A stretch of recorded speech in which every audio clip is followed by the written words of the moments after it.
ambaye anatupa mema kila itwapo. Ni Mungu mwaminifu, anatuachia mema, ananiwachia mema na anakuachia mema pia. Haleluya.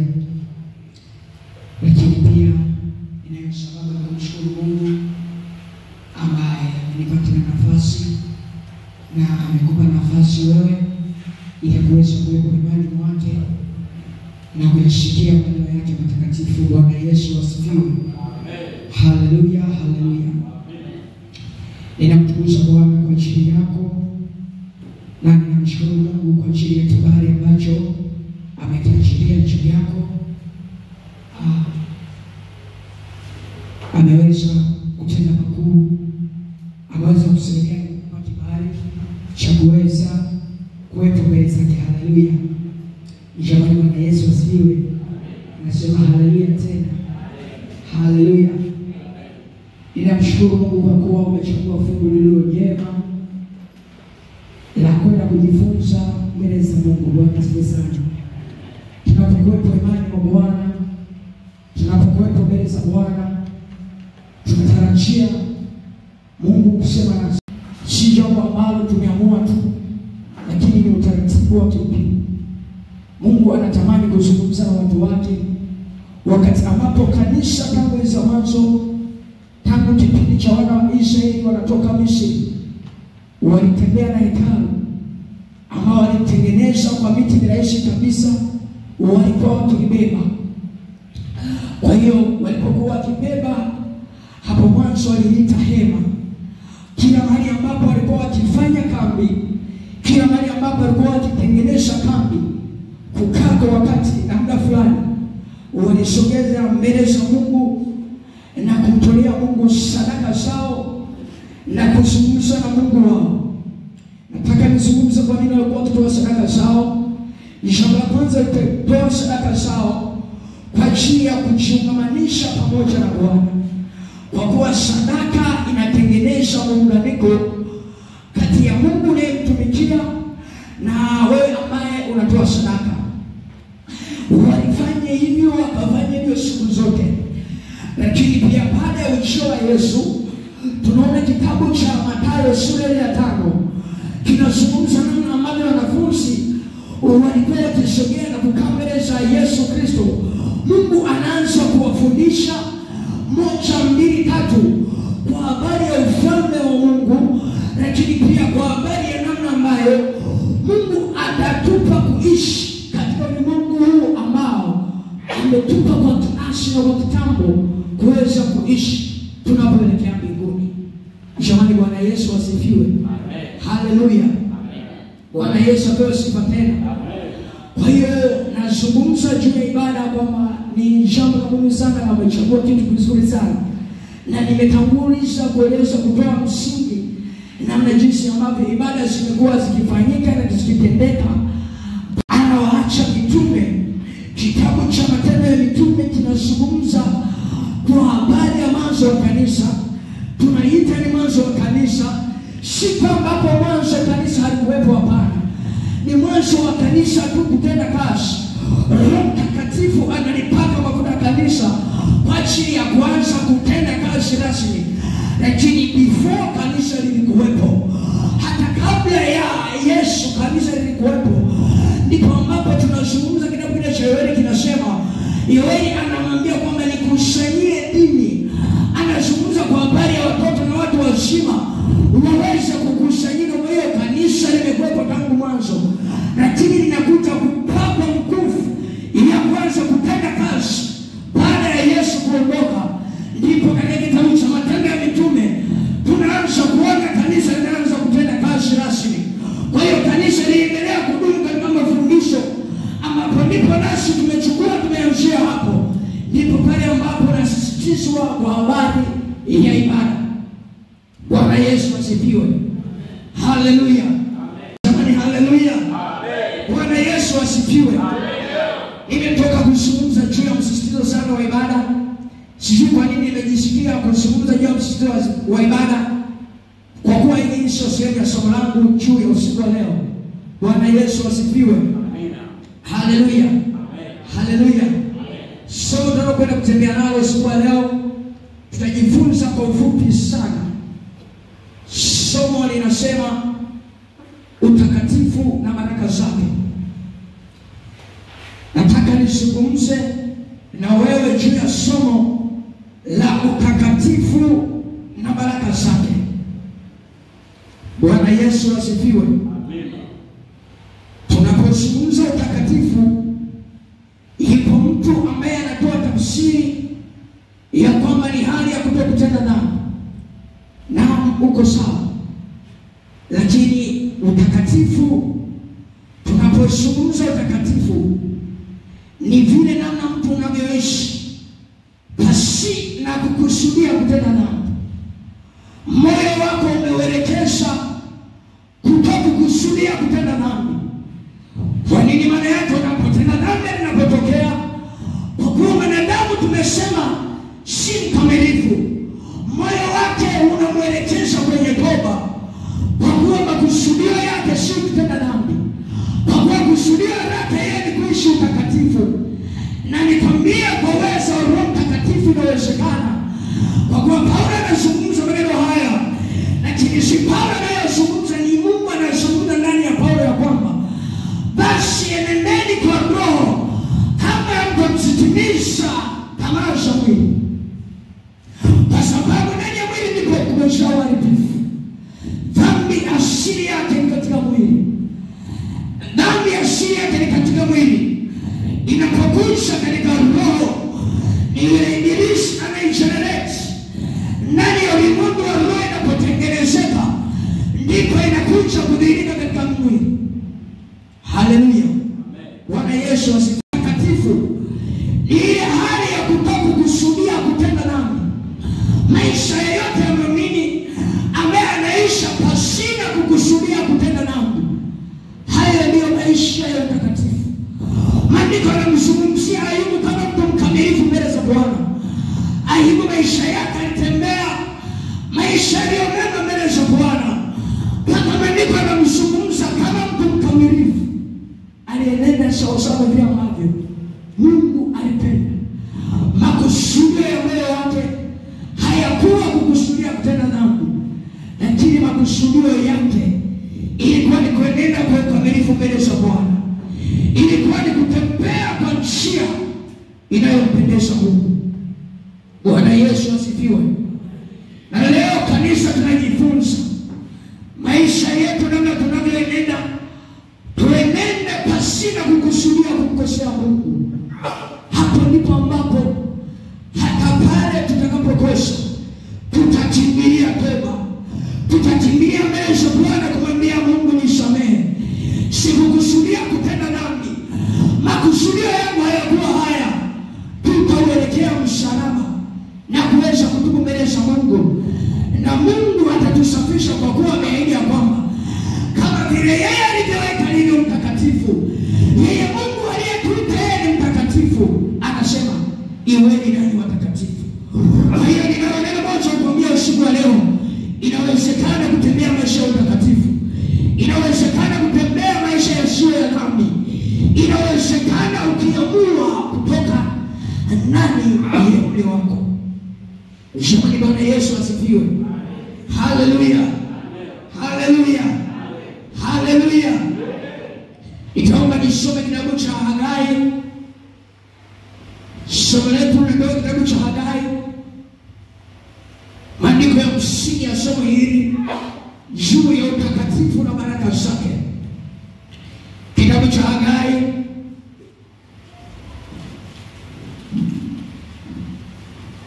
fungua pamoja nami. Kitabu cha Hagai sura ya 2. Hagai sura ya 2.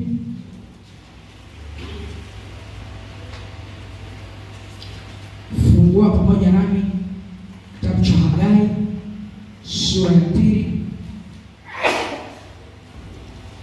Hagai sura ya 2. Baada ya kupita Sefania unapata Hagai mbele ya Hagai sura ya 2 mstari wa 10 mstari wa 19. Nitasoma kama ilivyoandikwa. Neno la Mungu linasema, siku ya 28 ya mwezi wa 9 katika mwaka wa pili wa Dario, neno la Bwana lilikuja kwa kinywa cha nabii Hagai nabii kusema, Bwana wa majeshi asema hivi, waulizeni sasa makuhani katika habari ya sheria mkisema, mtu akichukua nyama takatifu katika upindo wa nguo yake, naye akagusa kwa upindo wake mkate au ugali au divai au mafuta au chakula chochote, je, kitu hicho kitakuwa kitakatifu? Makuhani wakajibu wakasema, la.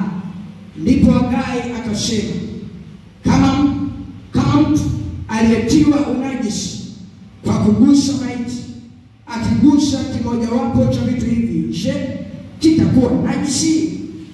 Makuhani wakajibu akasema, kitakuwa najisi. Ndipo Hagai akajibu akasema, hivyo ndivyo walivyo watu hawa, na hivyo ndivyo lilivyo taifa hili mbele zangu, asema Bwana, na hivyo ndivyo ilivyo kila kazi ya mikono yao, na kitu hicho wakitoacho sadaka huko ni najisi. Na sasa nawaomba, tafakarini tangu siku hii na siku zilizopita, kabla alijatiwa bado jiwe juu ya jiwe katika nyumba ya Bwana, katika wakati huo wote mkaijenge nyumba, nami nitaifurahia, nami nitatukuzwa, asema Bwana. Mstari wa 9, nitazamia vingi, kumbe vikatokea vichache, tena mlipovileta nyumbani nikavipeperusha. Ni kwa sababu gani? Asema Bwana wa majeshi, ni kwa sababu ya nyumba yangu inayokaa hali ya kuharibika, wakati ambapo ninyi mnakimbilia kila mtu nyumbani kwake. Bwana Yesu asifiwe. Amen. Haleluya. Jamani, haleluya tena. Amen. Nadhani kama umekuwa pamoja nami juu ya maneno haya, nimesoma kitabu cha Hagai sura ile ya 2 mstari wa 10 mpaka 19. Nikasoma tena Hagai sura ile ya 1 mstari wa 8 na wa 9. Nabii Hagai ni nabii ambaye alimtumikia Mungu katika kipindi ambacho Israeli walikuwa tayari wametoka utumwani. Na jua wote tunaelewa juu ya unabii ambao Yeremia aliunena juu ya Israeli kwa habari ya kukaa utumwani miaka 70. Israeli waliingia utumwani, wanatumikishwa. Wakati huo, baada ya mfalme wa Babeli Nebukadneza alipoivamia Yuda, baada ya Israeli ya kaskazini kupigwa, kumbuka mataifa yaligawanyika baada ya utawala wa Suleimani. Baada ya kugawanyika makabila ya Israeli, makabila 10 yalielekea upande mmoja na mengine mawili yakabaki Yuda, ambaye ilikuwa ni Benjamini na Yuda. Wakabaki mahali pale. Mungu akaanza kutembea na falme mbili kwa kipindi kile. Sasa alipotembea na zile falme, ufalme wa kaskazini ulitenda maovu sana. Watawala wote na wafalme wote walioongoza waligeukia miungu na kumwacha Mungu kabisa. Walianza kuitumikia miungu. Wafalme wote 21 wakatembea kwa uharibifu na utengefu mbele za Bwana, wakiongozwa na Ahabu ambaye ni mke wa mataifa, ambaye alikuwa ni mwovu Yezebeli. Na jua wote tunaifahamu taarifa hiyo, na wote tumeyasoma maandiko hayo. Kwa hiyo Mungu ule ufalme ukatekwa na Ashuru, na baada ya Ashuru kuanguka ikatekwa na Babeli. Inazungumza haraka ili nipate kuelekea kwenye pointi ambayo nakwenda kuizungumza. Lakini yale mataifa ya Yuda, wapo wafalme walienenda kwa ukamilifu, akiwemo Hezekia ambaye alileta matengenezo. Kwa hiyo alifanya kazi nzuri, ingawa wafalme 8 tu ndio waliofanya yaliyo mema kati ya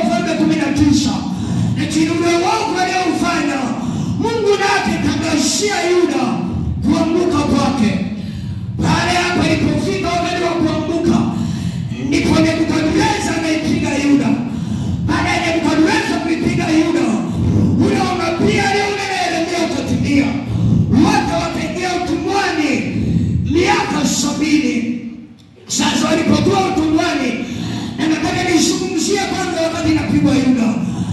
Yuda wakati inapigwa, mara ya kwanza Nebukadneza alitamani achukue vijana wenye nguvu, na alitaka watu wengi katika nchi ya Yuda, lakini watu muhimu sana aliyowabeba, alimbeba Meshaki, Shadraka na Abednego, akaenda nao katika nchi ya Babeli. Meshaki, Shadraka na Abednego wanatekwa kabisa katika kamisi ya kwanza ambalo Nebukadneza alifanya juu ya mji wa Yuda. Vijana hao watatu wa muhimu wanabebwa moja kwa moja, wanapelekwa nchi ya Babeli.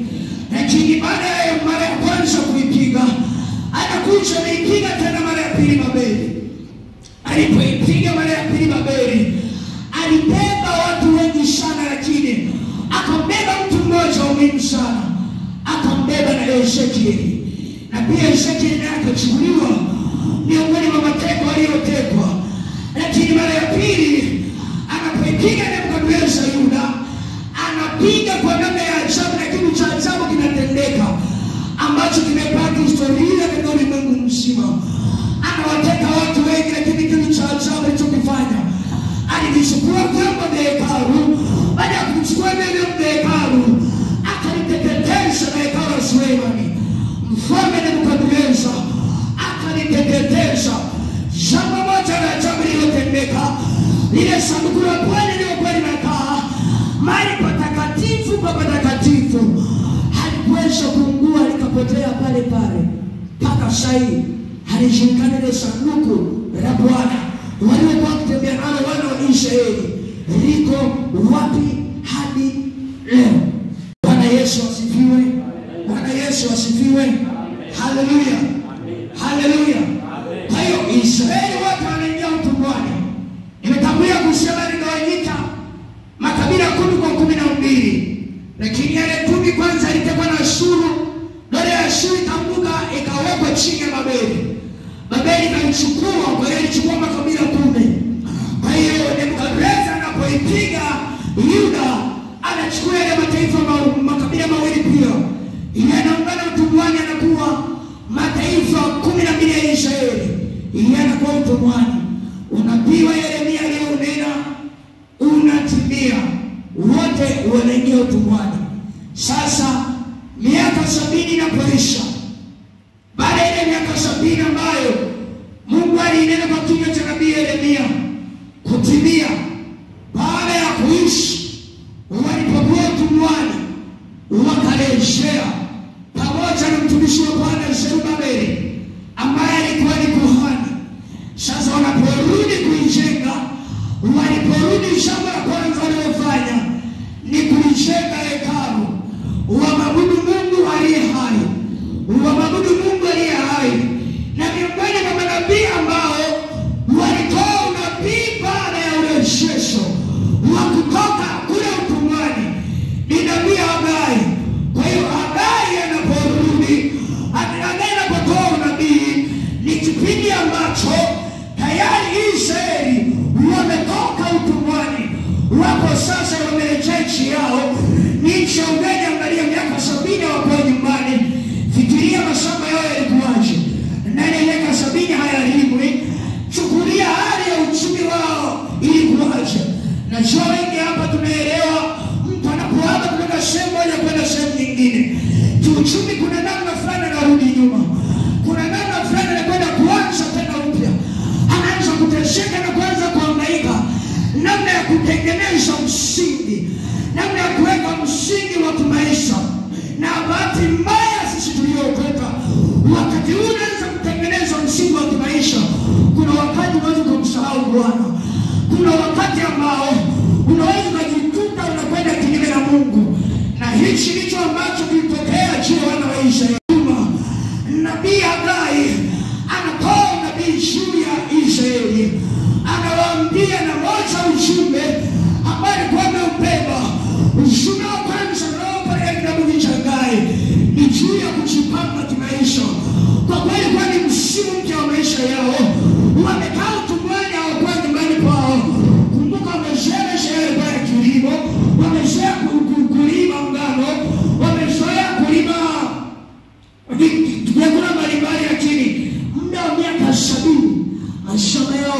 hawajanyuma, walikuwa utumwani. Sasa ndipo wamerejea, na wakati huu ndipo ambapo watu wanajisahau. Wakati ambapo wanaona una mahitaji, wakati ambapo wanaona una shida, ndipo ambapo mtu anajisahau. Imefika mahali mpaka watu wanaanza kufikiria kwamba naweka kwanza msalaba pembeni, ili nifanye kwanza jambo hili. Wakati wa magumu watu wanamsahau Mungu. Wakati wa magumu watu wanawacha utakatifu, wanaweka kando. Ili alichoanza leo, hiki ndicho kitu ambacho Nabii Hagai anaanza kukiadresi kimoja kwa habari ya wana wa Israeli kutengeneza, kwa habari ya wana wa Israeli kutengeneza. Na nizungumza neno moja mahali pengine ninapozungumza kwa habari ya Yuda. Kumbuka Yuda ni taifa ambalo linachaguliwa na Bwana. Israeli ni taifa ambalo linateuliwa na Mungu. Kwa hiyo ulikuwa ni unabii kwa ajili ya kanisa, ulikuwa ni wakati kwa ajili ya kanisa, ni unabii juu ya siku ya leo kwa kanisa. Kanisa limechaguliwa na Mungu kama Israeli imechaguliwa na Mungu. Watakatifu ndio waabudu Mungu, tumechaguliwa na Mungu. Sasa anaanza kutuonyesha na namna ambavyo maisha yanaweza kumtoa mtu katika utakatifu, namna ambavyo maisha yanipekea na kumsahau Mungu. Waweza kuiangalia ya kwao. Neno moja nane tumesoma ya kwamba pandeni milimani, mkalete miti mkaishenge hekalu la Bwana. Kumbuka msingi ulikuwa umekwisha kujengwa, lakini bado hekalu halishamalizika kujengwa, mahali ambapo watakatifu ilibidi waabudu Mungu na waweze kumtolea sadaka mahali pale. Amen. Bwana Yesu asifiwe.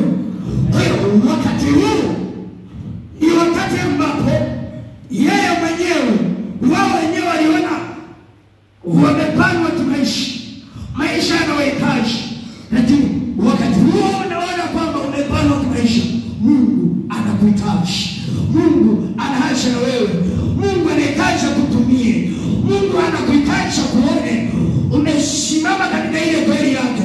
Mungu anatamani kuone ukijitoa kuifanya kazi ya Bwana. Wakati huo unaona kwamba mambo yamebana, wakati huo unaona mambo yametaiti, huoni namna ya kufanya, unawaza mpaka akili yako wakati mwisho inagonga ukuta. Mungu hapo anakuhitaji na wewe. Usijisahau mtu wa Bwana, usijisahau. Nikukumbushe neno hili, usijisahau hata siku moja. Amen. Bwana Yesu asifiwe. Bwana Yesu asifiwe. Bwana Yesu asifiwe. Amezungumza kwa upana, amezungumza juu ya maisha halisi ambayo alikuwa akiishi, na pia anatoa unabii huu, anapewa na Bwana unabii huu juu ya kutamani Israeli waweze kurejea, Israeli waweze kurejea kwenye nafasi ya uungu na utakatifu. Haleluya. Bwana Yesu asifiwe. Bwana Yesu asifiwe. Bwana Yesu asifiwe. Kanisa, haleluya. Na wakati huu matoleo yao yalirudi nyuma, wakaanza kusawa na kumtolea Mungu. Hawakutaka kabisa na kumtolea Mungu. Kwa nini? Waliona wanayo mahitaji mengi sana, waliona wanazo shida nyingi sana. Kumbuka hata mashamba yao ndani ya miaka 70, nyumba amejenga miaka 70, mtu hajaishi. Ni uwe na uhakika yapo machumba mengine yalikuwa yamekwisha kuharibika. Kumbuka uharibifu aliofanya Nebukadneza wakati anaivamia Yuda ulikuwa sio uharibifu wa kawaida. Mengine anaisha tu kwa muda mrefu uliokwisha kupita miaka 70. Kwa hiyo wengine wanda walisema tumebanwa, tunatengeneza makazi yetu.